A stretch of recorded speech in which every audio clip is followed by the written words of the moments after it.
Hi, I'm Ashley with Campbell. Thanks for investing your time to help your community be a great place to live. Before you watch the video, make sure to click the subscribe button so that we can help you make educated decisions as a board member. Hi, everyone. My name is Dan Tiernan. I'm the Chief Operating Officer for Campbell and one of the 5 owners of the company. I'm also a licensed CAM, and I work closely with many of our HOA and condo and co-op clients on some of the more complex issues they may face from time to time. Our co-host and moderator today is Beth Rappaport. Beth, can you please introduce yourself? Hi, everybody, and thanks for coming today. I'm Beth Rappaport.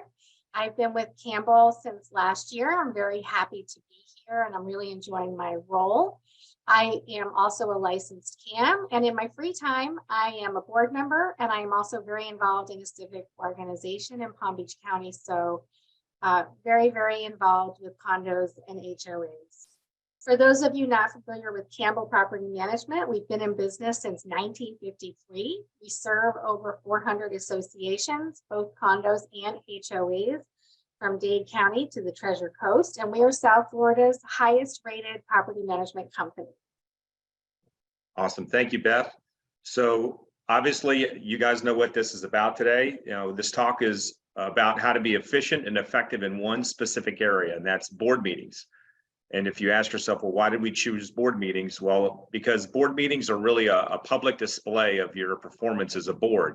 So if a meeting appears dysfunctional, your owners might tend to lose confidence. And if a meeting runs well, it instills confidence and makes them feel comfortable that you're an effective board and you're going to do the right things for the association. So based on the comments we received on the chat, it sounds like not everybody's meetings are running as well as they could. And let's make sure we really understand the problem here. At the start of the webinar, we asked you the question, think about the worst board meeting you've ever experienced. What was that like? And if you look through these, you can see, a lot of comments about not staying on the agenda, people talking over each other, people getting upset with each other, things taking way too long, and so on. So I think we can typically end up summarizing that with the worst board meetings. Number one, they take too long. Number two, nothing gets accomplished. And number three, everybody leaves unhappy. So what we're going to do today is shoot for the opposite of that. A good board meeting is it's short, it accomplishes a lot, and everyone leaves happy and impressed. So we also opened the poll at the beginning of the webinar about how long does a typical board meeting take at your community. Diego, what were the results in that? Yeah, so thank you for everyone that responded to the poll. It looks like 31% of those respondents said an hour or less, 60% said 1 to 2 hours, and 9% said 2 or more hours. Okay, great. So this was meant to be for like a typical normal board meeting, not something where you're doing a special assessment or a major project. So in our experience, there's really not any reason you should go beyond 1 hour in a typical board meeting. So it looks like 31% of you are doing that pretty effectively. And let's see if we can help out the rest of you. So our goal today is to make sure you are as effective and efficient as possible in running your board meetings. And so what we're going to do is share with you the 9 steps necessary to have a great board meeting, which means it's done in an hour or less. Everything gets accomplished that you're planning to get accomplished, and everybody leaves happy. Actually, I moderated that down a little bit to satisfied. Board and owners are all satisfied. I don't want to overshoot here. So also, it's important to understand, well, how did I come up with these steps? I'll tell you that I didn't. What I did was I asked all of our managers, so all of them. This was a few years ago. Campbell has over 160 licensed CAMs, and they average over 10 years experience. And I asked them, what are the most important steps to being an effective, having an effective board meeting? And this is what we came up with. And the ideas that we are discussing today are based on a blog post from Florida Association News, also known as FAN, entitled 9 Steps to an Effective Board Meeting. And in case you ever want to refer back to what we talked about today, you can always find it on FAN. And after this meeting, we will send everyone a link to a detailed version of this presentation that is online. Manager's Wisdom are articles on our blog that were created with the combined input of all of our managers, and you can read the blog online at www.readfan.org. And since you registered for this course, we will automatically subscribe you to Florida Association News. So let's get started. Have you ever shown up at a board meeting where board members were hearing about something for the first time? Board members asking for more information and generally confused. Obviously, this does not look good. It's not a good start when the board members do not seem prepared for the meeting. Dan, can you share what you recommend for boards to be properly prepared? Great, thanks, Beth. So, two things to get right out of the gate here are the agenda and the board package. So first on the agenda, make sure that you only address issues you're prepared to act upon. And if you're not ready to make a decision, if everyone's not well informed in advance, then the issue shouldn't be on the agenda. And second, detailed board packages.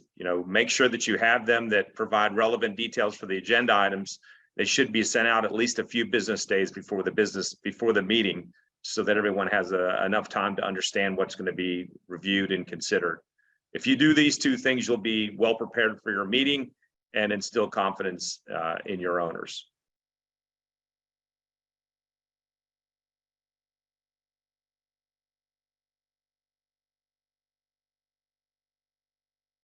So the number 2 challenge we need to address: the board members are not able to see each other, hear each other, and the owners are not able to see or hear the board members speaking.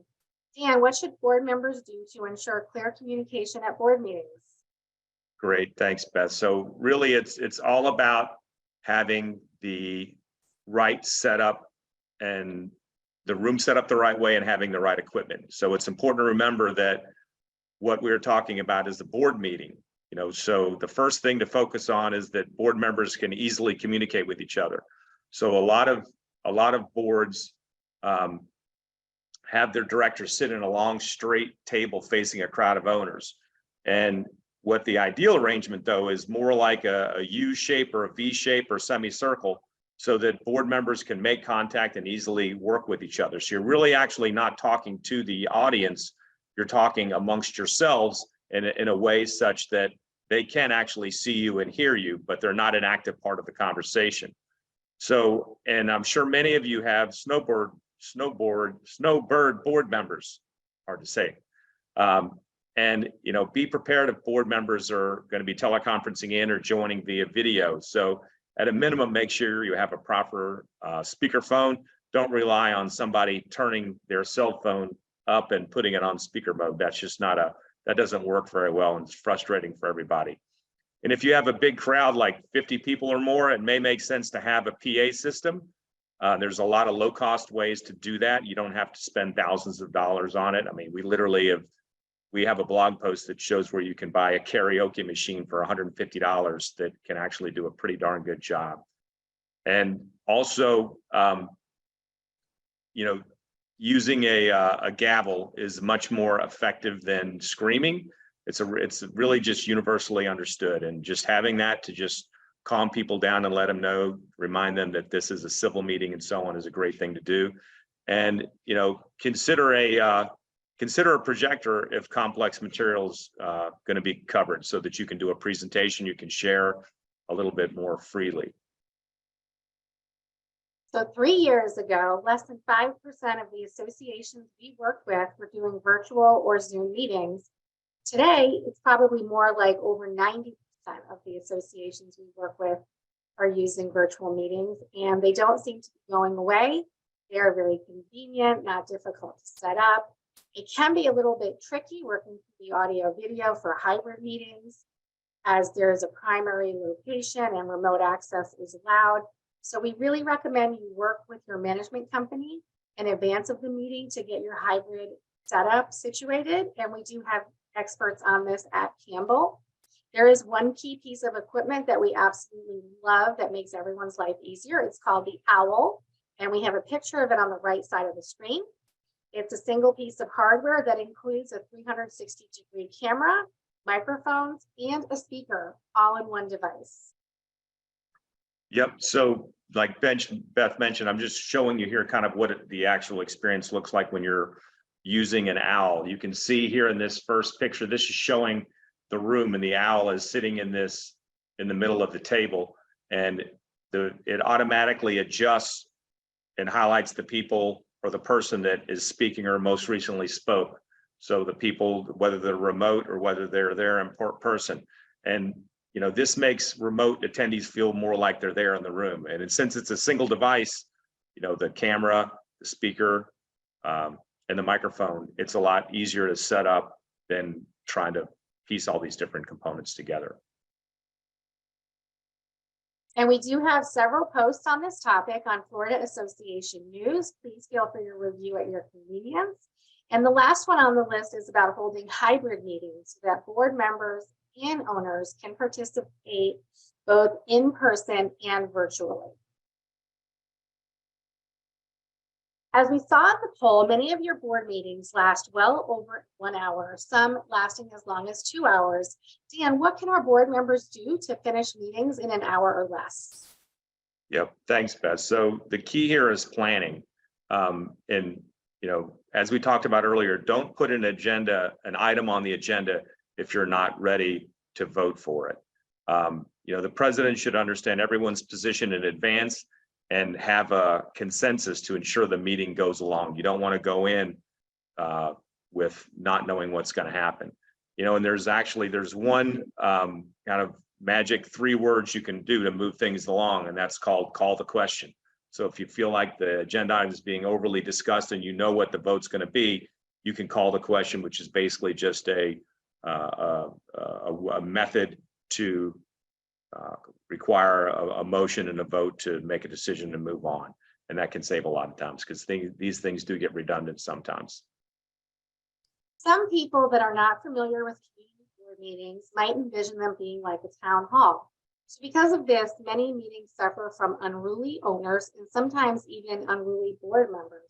Dan, what is the best way to avoid this problem?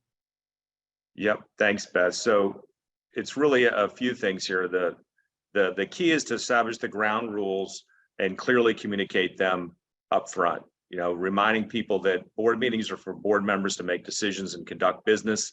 And, the meeting chair should remind everyone of the purpose of the meeting and how and when attendees can participate. The chair should use a gavel instead of raising a voice to maintain order. And, the primary right of the owners, again, is to attend, observe, and listen, not to necessarily give input. I mean, it's not that we want to be disrespectful or dismissive of the owners, but it really is for the board to make these decisions. So the rules need to be communicated in advance of the meeting so people don't feel like the rule is only for them. So what a lot of associations do is publish the rules for the meeting and hand them out as part of the agenda in advance. So just so many people that might be buying in or new to your condo might have not been involved in this before, and what seems like common sense to you isn't common sense. So just making sure you're stating it at the beginning will help you from embarrassing people or putting them in a tough spot potentially.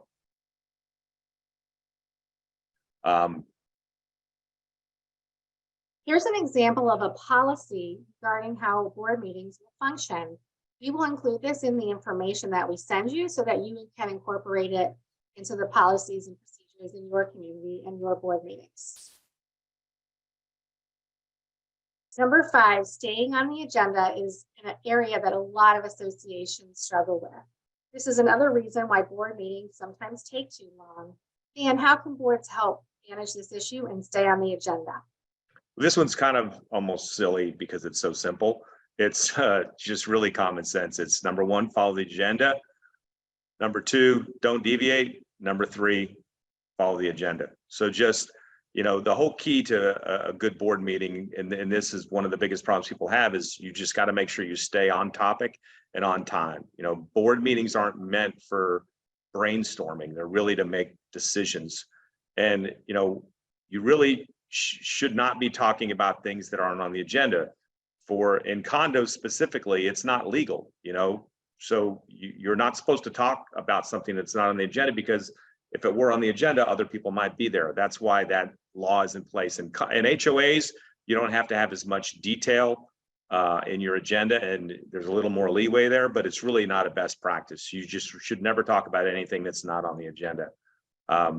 And if somebody wants to bring up something new, you could allow them to make a motion to add it to the next meeting. So that's a good way of dealing with that, again, because you don't want to be dismissive of them, but you could consider it for the next board meeting. So maybe, if you don't have a policy as well on how you set your agenda, this is one that that you can use. It's pretty straightforward. Again, we'll send this to you.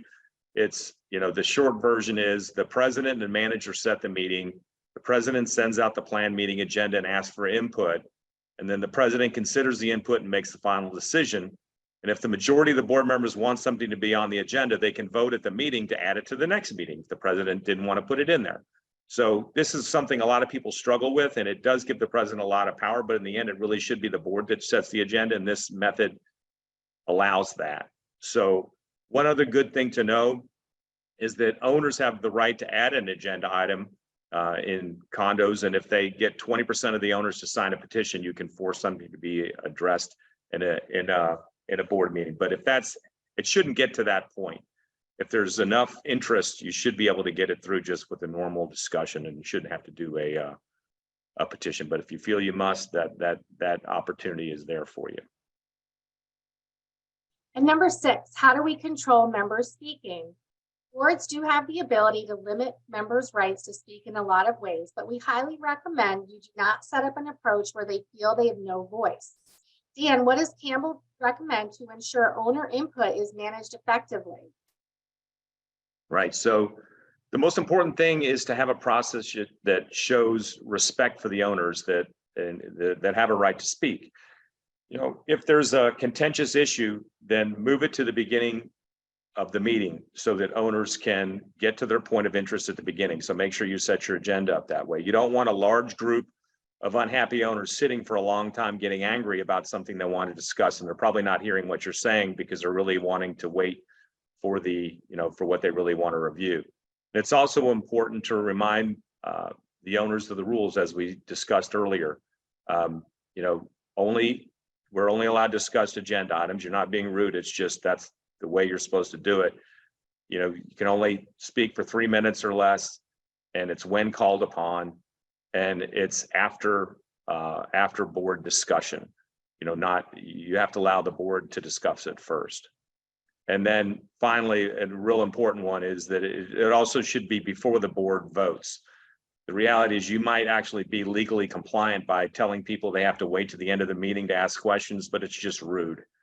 Before you vote on something, you should let the owners ask questions so that maybe there is something that you hadn't thought about that you should consider. A lot of new board members ask about Robert's rules and what's important for them to know. Dan, how important is this to running a board meeting effectively?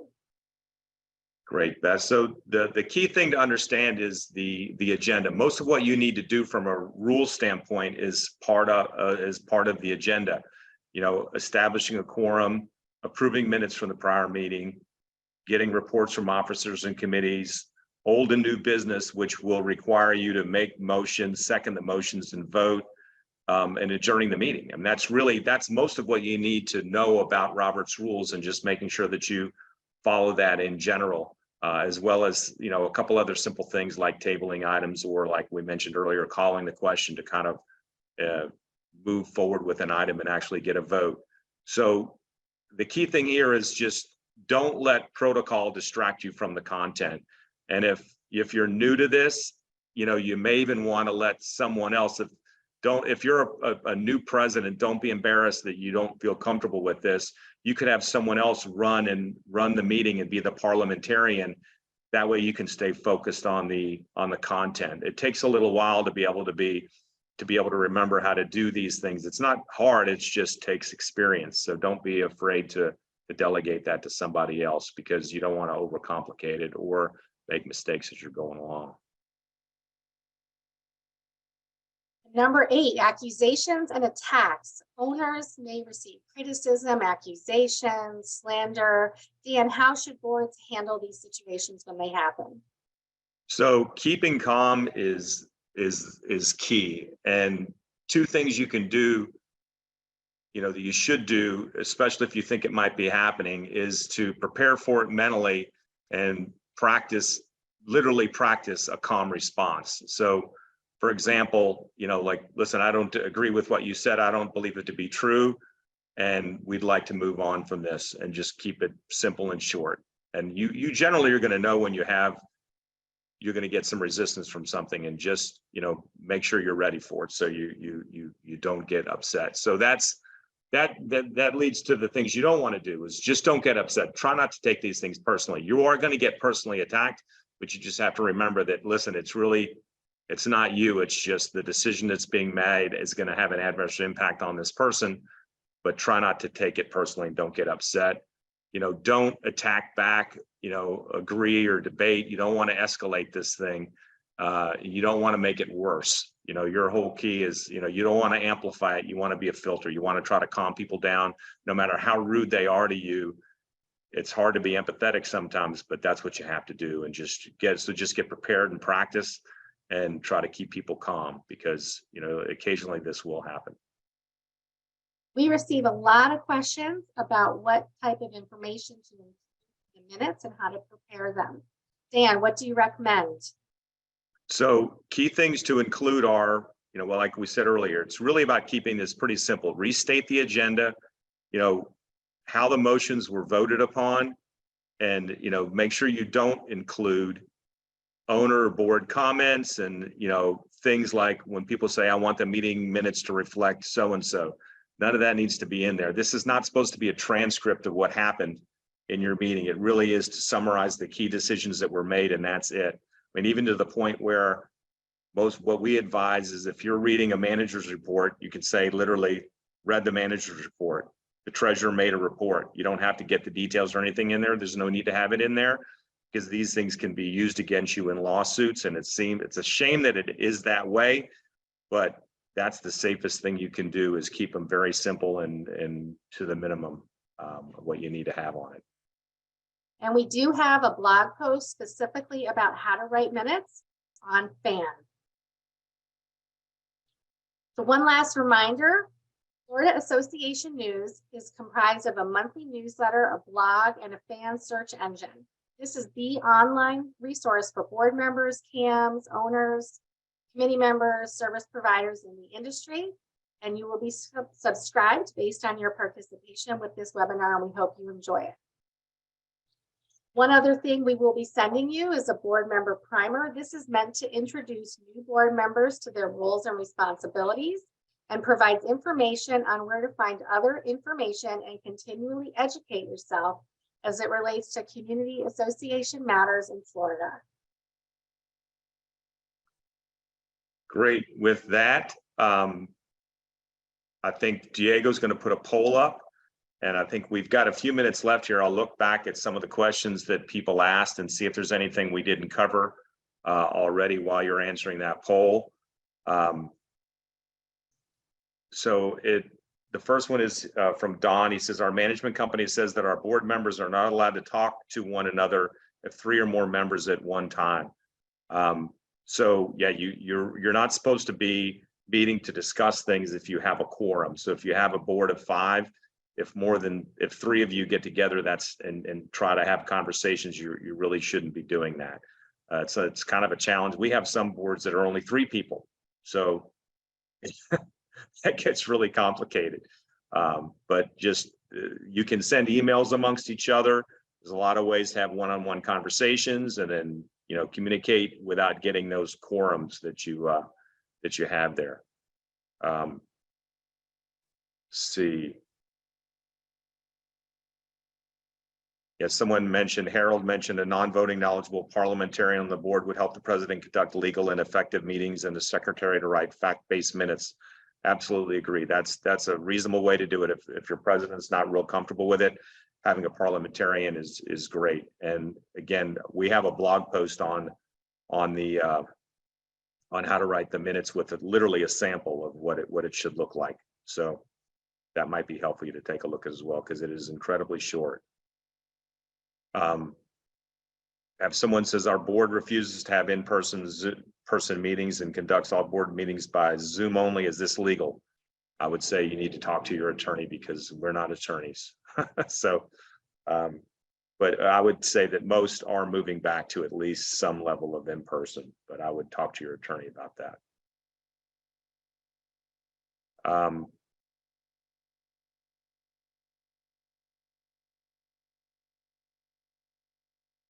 Someone asked, how do you get consensus ahead of time if you're not able to discuss it as a board? I think we kind of answered that. It's via email discussions and via one-on-one conversations is the best way to be able to do that.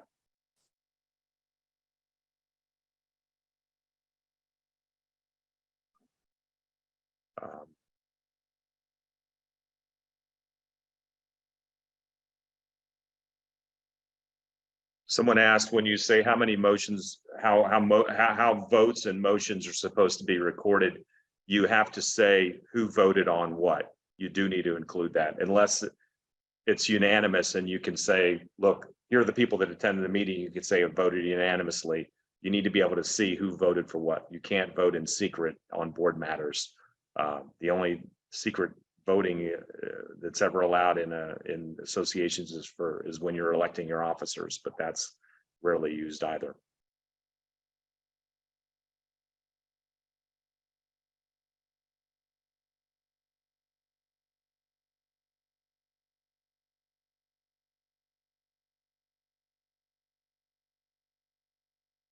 We do Sarah, have a go ahead, question Carol. about if the webinar is being recorded with the questions and answers to review at a later time. Yes, and you will receive a link to that later today.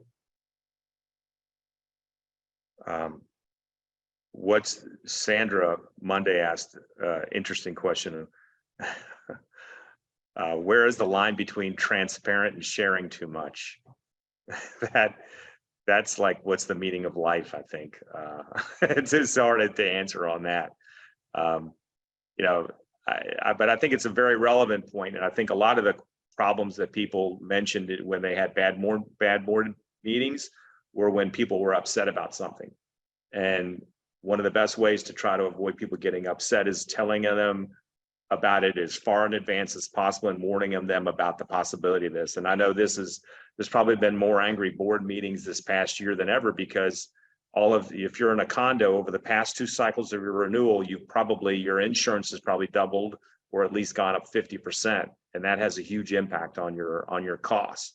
So that's a great example of something where you want to warn everybody about this. We were encouraging all of our managers to warn people about inflation. Every month we were sending them blog posts and things about inflation, reminding people that, look, your costs are going up, insurance is happening, all of these things are happening. So the more you can, I'd say even more important than drawing that line, I would say, is to be as proactive and upfront as possible is the more important, easy thing to do. Is as soon as you know that there might be a possibility of something, start letting people know, because that's when people get upset.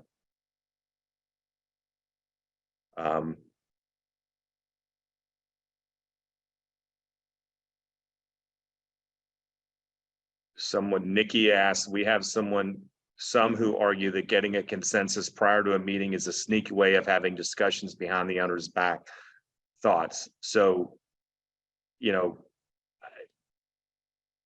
unfortunately, well, not just unfortunately, your boards are, they're governed by an elected board, and it is effectively a small political organization. And if you've seen all of this over the last few years, politics can get ugly, but you need to have consensus. You need to have behind the door discussions. You need to have private conversations. You don't want to flesh everything out completely in person. It just does not make sense. Your board meetings will take 10 hours.